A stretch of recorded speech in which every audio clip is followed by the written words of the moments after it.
அனைவருக்கும் வணக்கம். 80s கிட்ஸின் cycle கற்றுக்கொண்ட நினைவுகள். எல்லாரும் சைக்கிள் ஓட்டும் பொழுது நம்மளும் இது மாதிரி எப்படியாவது சைக்கிள் ஓட்டணும் அப்படின்னு ஒரு ஆசையை வளர்த்துக்கிட்டு பசங்க கிட்ட எல்லாம் டேய் எனக்கும் கற்றுக் கொடுங்கடா அப்படின்னு கெஞ்சி ஒரு டேட்டு டைம் எல்லாம் ஃபிக்ஸ் பண்ணிக்கிட்டு அம்மா கிட்ட போய் ரெக்வஸ்ட் பண்ணி அவங்க கிட்டையும் பணத்தை வாங்கிக்கிட்டு அந்த காலத்துல வாடகைக்கு இந்த 1 மணி நேரத்துக்கு கத்துக்கிறதுக்காக வாடகைக்கு சைக்கிள் கொடுப்பாங்க. அந்த மாதிரி சின்ன சைக்கிளை ஒன்று வாடகைக்கு எடுத்துட்டு சைக்கிள் மேலே ஏறி உட்கார்ந்தா கிடுகிடுகிடுன்னு நடுங்கும் பாருங்க, ஒரு பயம் வரும் பாருங்க.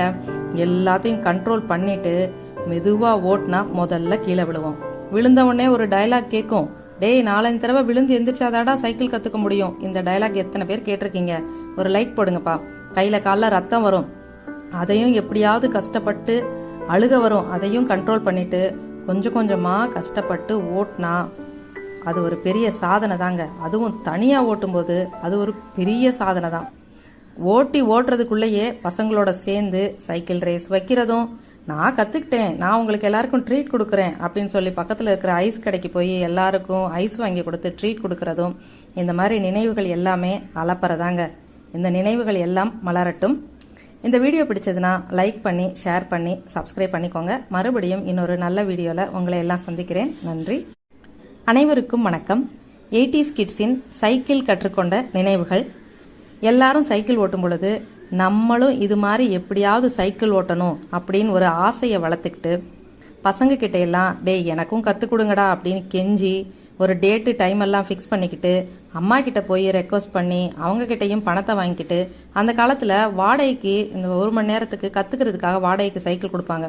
அந்த மாதிரி சின்ன சைக்கிளை ஒன்று வாடகைக்கு எடுத்துட்டு சைக்கிள் மேலே ஏறி உட்கார்ந்தா கிடுகிடுகிடுன்னு நடுங்கும் பாருங்க, ஒரு பயம் வரும் பாருங்க. எல்லாத்தையும் கண்ட்ரோல் பண்ணிட்டு மெதுவா ஓட்டினா முதல்ல கீழே விழுவோம். விழுந்த உடனே ஒரு டயலாக் கேட்கும், டேய் 4-5 தடவை விழுந்து எந்திரிச்சாதாடா சைக்கிள் கத்துக்க முடியும். இந்த டயலாக் எத்தனை பேர் கேட்டிருக்கீங்க? ஒரு லைக் போடுங்கப்பா.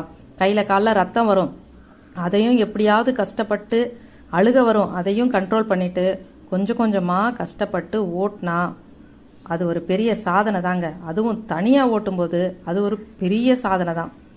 ஓட்டுறதுக்குள்ளேயே பசங்களோட சேர்ந்து சைக்கிள் ரேஸ் வைக்கிறதும், நான் கத்துக்கிட்டேன், நான் உங்களுக்கு எல்லாருக்கும் ட்ரீட் கொடுக்குறேன் அப்படின்னு சொல்லி பக்கத்துல இருக்கிற ஐஸ் கடைக்கு போய் எல்லாருக்கும் ஐஸ் வாங்கி கொடுத்து ட்ரீட் கொடுக்கறதும், இந்த மாதிரி நினைவுகள் எல்லாமே அளப்பறதாங்க.